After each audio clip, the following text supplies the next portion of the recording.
افلا يتدبرون القرآن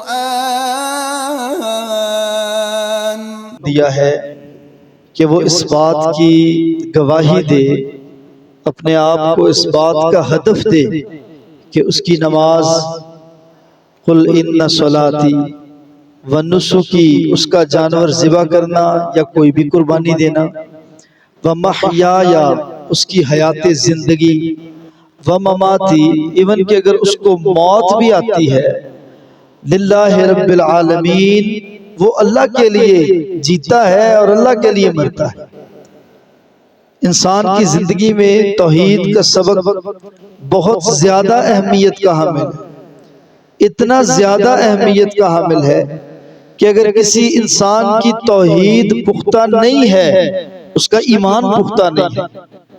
حضور رسالت مآب صلی اللہ علیہ وآلہ وسلم، آپ نے مسلسل صحابہ کرام کی جو تربیت فرمائی ہے وہ توحید کی بنیاد پہ فرمائی ہے۔ رسول اللہ صلی اللہ علیہ وسلم کے سینہ پاک پہ جتنی بھی آیات اتری ہیں وہ ساری کی ساری اسی مناسبت سے ہیں۔ شیخ صاحب پہلی رکعت میں جو قرآن کریم کی آیات تلاوت کر رہے تھے وہ بھی اسی بات کا جو ہے وہ سارا ما فی الضمیر بیان کیا جا رہا تھا کہ آپ نے کس کے لیے مغفرت کی دعا کرنی ہے اور کس کے لیے نہیں کرنی، اور اگر کرنی ہے تو کیوں کرنی ہے، نہیں کرنی تو کس بنیاد پہ نفی ہے۔ ایام ذوالحجہ شروع ہو چکے ہیں۔ اسلام میں 4 مہینے حرمت والے ہیں، پھر ان 4 مہینوں میں ذوالحجہ کا جو مہینہ ہے اس کے ابتدائی 10 دن اللہ تبارک و تعالیٰ کے محبوب پیغمبر نے ان کی بڑی حرمت بیان کی ہے۔ تمام محدثین کا اس بات پہ اتفاق ہے کہ جو 30ویں پارے کا جہاں پہ نصف ہوتا ہے، سورۃ الفجر کی جو ابتدائی آیات ہیں، والفجر ولیال عشر، یہ ولیال عشر کی آیت سے مراد ایام ذوالحجہ کے 10 دن ہیں۔ جس طریقے میں پورے سال میں سب سے زیادہ عزت و وقار کے لائق اجر و ثواب کے لیے رمضان المبارک کی آخری 10 راتیں ہیں، بالکل اسی طریقے سے سال بھر کے 365 دنوں میں سب سے زیادہ اللہ تعالیٰ کو محبوب ایام جو ہیں وہ عشرہ ذوالحجہ کے دن ہیں۔ آپ دیکھتے ہیں ہمارے پاکستان میں راولپنڈی میں لوگ ایام محرم میں اپنے تہوار کو، رسم کو، رواج کو بقا دینے کے لیے رستے بند کر دیتے ہیں، اور وہ طوفان بدتمیزی ہوتا ہے کہ جس میں اللہ تبارک و تعالیٰ کی توحید میں خلل ڈالا جاتا ہے اور اعلانیہ طور پہ صحابہ کرام کی عظمتوں میں گستاخی کی جاتی ہے۔ دوسری طرف جو دیگر طبقات ہیں وہ اپنی اپنی مناسبت کے ساتھ بغیر دلیل کے شریعت بنا کے قوم پہ مسلط کرتے ہیں اور رستہ روک کے ربیع الاول کے دنوں میں بھتہ وصول کرتے ہیں، جس کی انہوں نے جھڑیاں لگانی ہوتی ہیں، جس کی سیاہ ستہ کی 6 کتابوں میں، حدیث کی 45 کتابوں میں، قرآن کے 30 پاروں میں، رسول اللہ کے 1.25 لاکھ صحابہ کی زندگی میں، متبعین میں، محدثین میں، انبیاء میں، اولیاء میں، اس سے ملتا جلتا اتقیاء، زہداء اور صلحاء کی زندگی میں کوئی دستور، کوئی طریقہ، کوئی عمل پایا ثبوت کو نہیں پہنچتا۔ ایام ذوالحجہ صحابہ کرام گھروں سے نکلتے، بازاروں میں جاتے، بآواز بلند کہا کرتے، اللہ اکبر، اللہ اکبر، لا الہ الا اللہ، واللہ اکبر، اللہ اکبر وللہ الحمد، اللہ اکبر کبیرہ والحمدللہ کثیرہ وسبحان اللہ بکرۃ واصیلا۔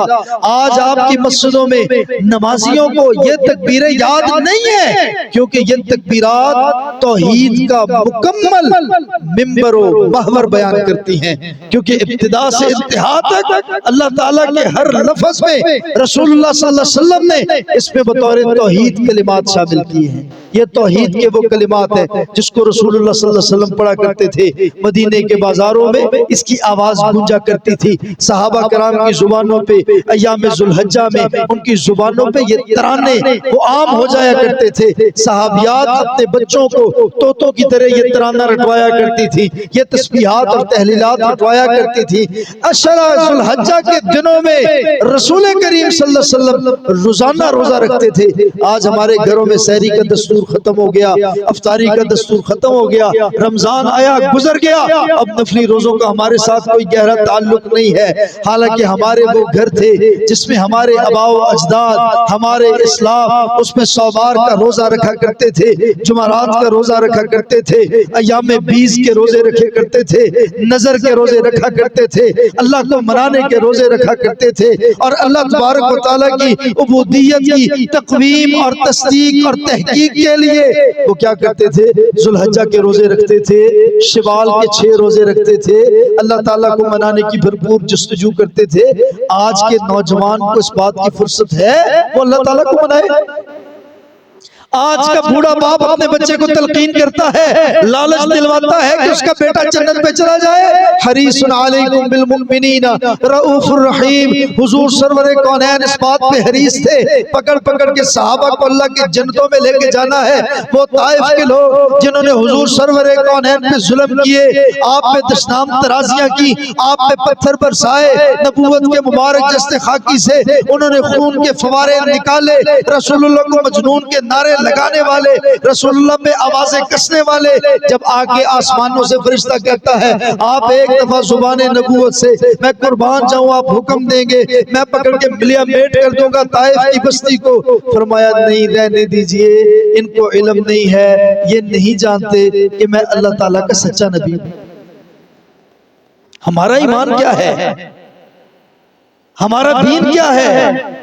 میرے بچوں کو کیا تربیت ہے؟ میرے گھر کی خواتین کی تربیت کس کی ذمہ داری ہے؟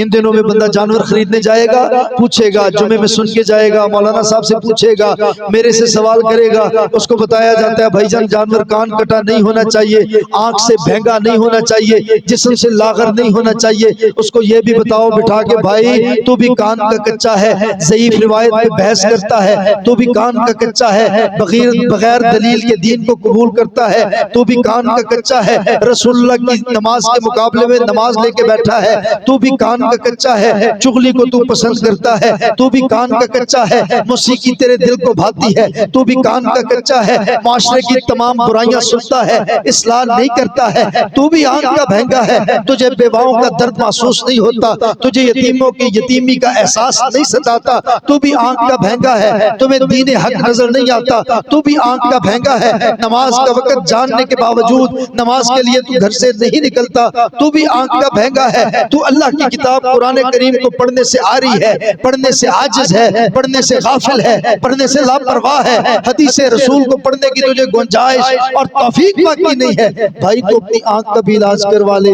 سال بعد اٹھتا ہے، جانور کے سینگ چیک کرتا ہے، اس کے کان چیک کرتا ہے، اس کی عمر چیک کرتا ہے، جانور میں نے دوندا کرنا ہے، اپنے دوندے بیٹے کو گھر میں سلایا ہوا ہے، نہ وہ فجر پڑھتا ہے، نہ وہ ظہر پڑھتا ہے، نہ وہ عصر پڑھتا ہے، نہ مغرب و عشاء پڑھتا ہے، نہ وہ قیام کرتا ہے، نہ وہ قرآن پڑھتا ہے، نہ وہ صدقہ دیتا ہے، نہ بھلائی کرتا ہے، نہ غریبوں کے کام آتا ہے، نہ دعوت کا کام کرتا ہے، نہ تبلیغ کے رستے پہ جاتا ہے، خیر کے کاموں سے عاری آپ کا بچہ جو آج دوندا ہے کل چھگا ہو جائے گا، پھر بوڑھا ہو کے مسجد آئے گا، گھٹنے ساتھ نہیں دیں گے، کرسیوں پہ بیٹھ کے نماز پڑھنے پہ مجبور ہوگا۔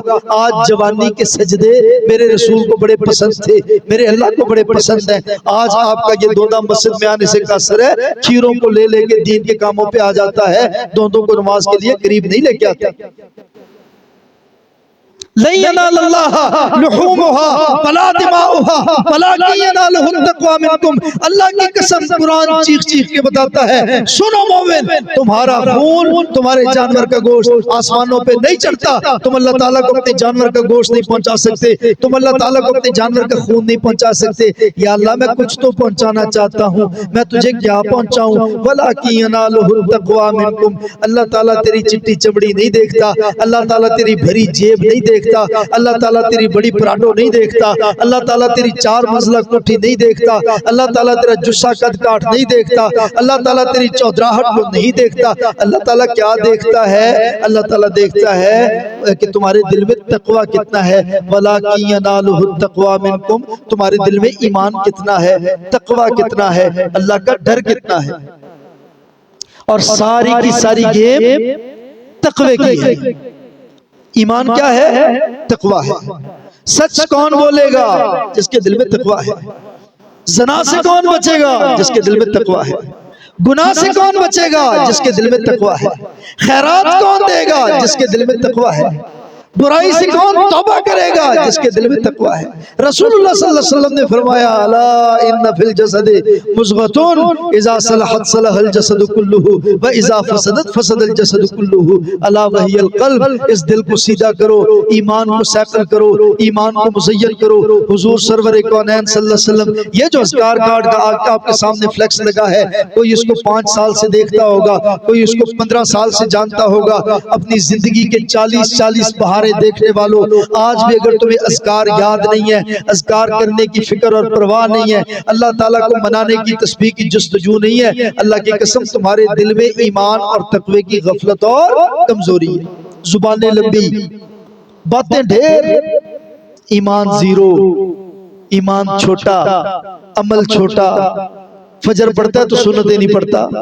کتنے ہمارے ساتھی اہل حدیث، ہمارے بھائی جو سنتیں نہیں پڑھتے۔ میں ہر مسجد میں جا کے شکایت کرتا ہوں، بھائی نہیں، آپ نے ہمارا امیج خراب کیا ہے، اور یاد رکھو آپ نے امیج میرا یا میرے استاد بزرگ کا نہیں خراب کیا، آپ نے سیدنا ابو ہریرہ کا امیج خراب کیا ہے، آپ نے صحابہ کرام کا امیج خراب کیا ہے۔ جو لوگ اپنی اپنی مساجد میں بیٹھ کے کہتے ہیں وہابی سنتا نہیں پڑھ دے، وہ صرف تو انہوں نہیں کہتے، وہابی تو وہ بھی سن جڑے امامہ تو پہلے سے دنیا دے اندر۔ اماموں سے پہلے کون تھے؟ جو رسول اللہ کو ڈائریکٹ کاپی کرتے تھے۔ ہمارا کیا دعویٰ ہے؟ بھائی میرے باپ کی، میرے استاد کی، میرے امیر کی، میرے مفتی کی، میرے شیخ کی بات کی رائی کے دانے کے برابر بھی کوئی حیثیت نہیں ہے اگر اس کی بات کتاب و سنت کے مخالف یا متضاد آ جاتی ہے۔ اس کی داڑھی لمبی ہو سکتی ہے، اس کی بات گاڑی نہیں ہو سکتی، اس کی بات سچی نہیں ہو سکتی، اس کی بات اللہ کی بات کے مقابلے میں اچھی تو کیا قابل برداشت بھی نہیں ہے۔ کیا بدعت حسنہ اور کیا بدعت سیئہ۔ مولوی نے اپنی بات کر دی تھی، میرا مولوی ہے، میں کہوں جی میرا مفتی ہے، میرا استاد ہے۔ استادی اور چیز ہے، غلطی اور چیز ہے۔ ہم نے تو اپنے مجمع کو، اپنی مقتدیوں کو ہمیشہ یہ تربیت دی ہے، بھائی ہم جو بات کتاب اللہ سے کریں، سنت رسول اللہ سے کریں، سر آنکھوں پہ رکھیں۔ جب بات ہماری انا کی آ جائے، میری رائے چونکہ چنانچہ مجھے لگتا ہے اصل میں ایسے ہونا چاہیے، نقل میں ایسے ہونا چاہیے، اس وقت صاف کہہ دو نا مولوی صاحب بڑی معذرت، قبر کسے کام نہیں ہونا، اتھے کلیاں پہنے، اولادیں کوئی نہیں آتی آج کل دعائیں کرنے قبروں پہ، کوئی نہیں پیچھے سے صدقے دیتا، کوئی نہیں صدقے جاریہ بنتا، اولادیں بے نماز ہو گئی ہیں، گھروں میں قرآن نہیں پڑھے جاتے۔ اپنے ہتھی کر جو کر کے جانے، اپنی آخرت بنا جاؤ جو بنا کے جانے، اپنے اللہ تعالیٰ کو راضی کر لو جتنا راضی کر۔ ان 10 دنوں میں کرنے والے کام یہ ہے کہ کثرت کے ساتھ اذکار کریں، نوافل پڑھیں، قرآن پڑھیں، تسبیحات کریں، اللہ تعالیٰ کو منانے کے لیے زیادہ سے زیادہ دعائیں کریں، اپنی مادری زبان میں اللہ تعالیٰ سے مانگیں۔ اللہ تعالیٰ سے سب سے بڑی چیز پتہ کیا مانگنی ہوتی ہے؟ آج کا نوجوان یہ سمجھتا ہے شاید مانگنے والی چیز درہم و دینار، روپیہ پیسہ اور ڈالر ہے۔ نہیں، اللہ تعالیٰ سے اللہ کی رضا مانگنی ہے، اللہ تعالیٰ سے رسول اللہ کی سفارش شفاعت مانگنی ہے، اللہ تعالیٰ سے آخرت کی مغفرت اور نجات مانگنی ہے۔ دنیا ہے اللہ تعالیٰ دے رہے، اللہ تعالیٰ نہیں دینی۔ اللہ کے سوا کائنات کا کوئی بندہ، کوئی فرد و بشر، کوئی طاقت پانی کا ایک قطرہ آپ کے منہ میں نہیں ڈال سکتا اگر اللہ تعالیٰ نہ ڈالنا چاہے۔ سو عقیدے، ایمان کی تربیت بہت ضروری ہے۔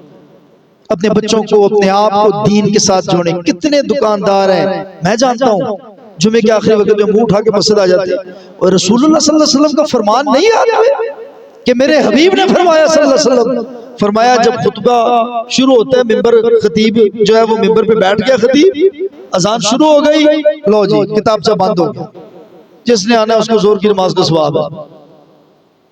اور تو کدھر رہ گیا تھا؟ کبھی تیرا بچہ سکول میں لیٹ جاتا ہے، کبھی تیرا بیٹا کالج میں چھٹی کے ٹائم پہ جاتا ہے، ان کو ٹائم سے پہلے بھیجتے ہو، خود کہتے ہو کہ اچھا 1:30 بجے نماز ہے، چلو ایک پچیاں تے دکان تے شٹر سٹ کے دوڑ کے جا کے نہ رل جا۔ آج تک تجھے زکوٰۃ کا پورا مسئلہ یاد نہیں ہوا، آج تک تجھے نماز کا ترجمہ نہیں یاد ہوا، آج تک تیرے دل میں اللہ تعالیٰ کی محبت ہی پیدا نہیں ہو سکی، کیتا کی ہے ساری عمر، کمایا کی ہے، رسول اللہ کی محبت دل میں پیدا نہیں ہوئی کہ رسول اللہ کا ذکر آئے تو میری آنکھ ہی بہ پڑے، میں کبھی اکیلے میں لیٹ کے سوچوں کہ اللہ کے رسول صلی اللہ علیہ وسلم اس کائنات میں کیسے وقت گزار گئے، بغیر پنکھے کے، بغیر بجلی کے، بغیر آج کل کے دور کی سواریوں اور آسائشوں کے، رسول اللہ نے دین کی کیسے تبلیغ کی ہے، کیسے تربیت کی ہے۔ اس تبلیغ کے لیے آپ پیدل پھرے ہیں، وہ بھی مکے اور مدینے کے صحراؤں میں، آج عمرے کے لیے جائیں تو لگ لو جاتی ہے۔ احساس پیدا کرو، فکر پیدا کرو، آخرت کی تیاری کرو، اعمال کو بہتر کرو، روزانہ سوتے وقت رات کو محاسبہ کرو، کثرت سے دعائیں مانگو اپنے لیے، اپنے بچوں کے لیے، امت مسلمہ کے لیے، فلسطینیوں کے لیے۔ کتنے ہمارے ساتھی ہیں جو جیب سے 500 ہزار 5000 10 اچھا یار 5 لاکھ اور 5 لاکھ روپیہ دے کے سود کے پیسے، رشوت کے پیسے، 2 نمبری کے پیسے، اور اگر 1 نمبری کے پیسے بھی ہوں بندہ نمازی نہیں ہے، کمائی حلال ہی نہیں ہے، اے جی میری مسجد پا دیو میرے پیسے نال، مسجد تو بن گئی، اللہ کو دھوکہ دے رہے ہو، چندہ تو پہنچ گیا جہاں تو نے بھیجا تھا، مدرسے بھیجا، فلسطین بھیجا، کشمیر بھیجا، بھائی نے پیسے پکڑے پہنچا دیے، اللہ تعالیٰ کو نہیں پتا کہ یہ نوٹ کس چیز کے ہیں، کہاں سے آئے ہیں۔ کتنے لوگ سودی ماہانہ 2000 روپے مسجد میں دے کے سمجھتے ہیں کہ سود پاک ہو گیا، کس کو دھوکہ دے رہے ہو؟ اللہ کو دھوکہ دے رہے ہو۔ یہ بندہ کیا سمجھتا ہے؟ کتنے لوگ ہیں جو 2 نمبر کی کمائی کرتے ہیں اور کہتے ہیں جی واللہ خیر الرازقین، اللہ دی بڑی رحمت ہے، اللہ دی رحمت ہے کہ تم راشی ہو، اللہ دی رحمت ہے کہ تم 2 نمبر چیز بیچتے ہو 1 نمبر کے پیسے لیتے ہو، یہ اللہ کی رحمت ہے؟ اللہ کی رحمت نہیں ہو سکتی، اللہ کی رحمت صحابہ کرام پہ تھی، اللہ کی رحمت اس مومن پہ ہے جو بھوکا مرنا گوارا کرتا ہے لیکن حرام کا لقمہ اس پیٹ پہ نہیں ڈالتا کہ یہ پیٹ اگر حرام کے لقموں سے بھر جائے گا اللہ تعالیٰ کوئی نیکی قبول نہیں کرے گا۔ اللہ تبارک و تعالی ہم سب کو عمل کی توفیق نصیب فرمائے، اللہ تعالی ہم سب کا حامی و ناصر ہو، وما علیہ الا البلاغ المبین۔